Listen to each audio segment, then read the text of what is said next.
One of the worst errors you can make when learning to code is switching between languages.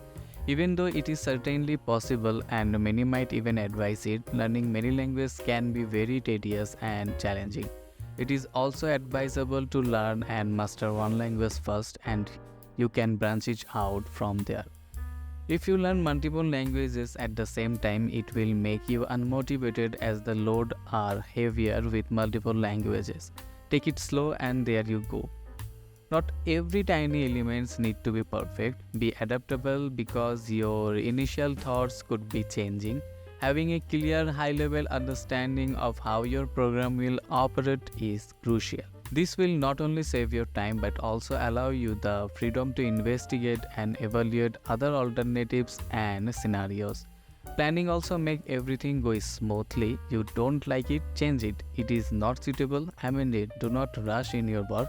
Plan it and execute it. You must ensure that the code you write is of high quality and that is function correctly. This encompasses anything from appropriately formatting your code to using relevant variable names and occasionally adding comments to ensure that the code still makes sense when you go back to it. This is why is Telebot we emphasis on mastering the programming foundation first. When you are venturing into the depth of the coding, it will be easier to do coding. Writing and utilizing reusable code is essential to efficient programming. You will need to write less frequently if you can reuse more information. However, designing reusable code might be challenging for novice programmer to comprehend. You will become a master in the skill when you okay with writing clean code, and by having reusable code you can just save a lot of time.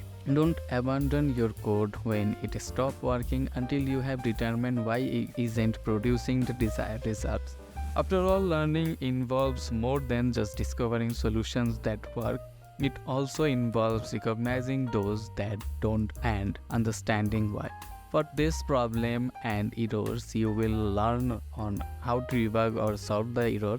Do not give up easily. Work on your code. It will be out later on. If you found this video helpful, don't forget to give it a thumbs up and subscribe to our channel for more exciting tech tips. Thanks for watching and I will see you in the next video.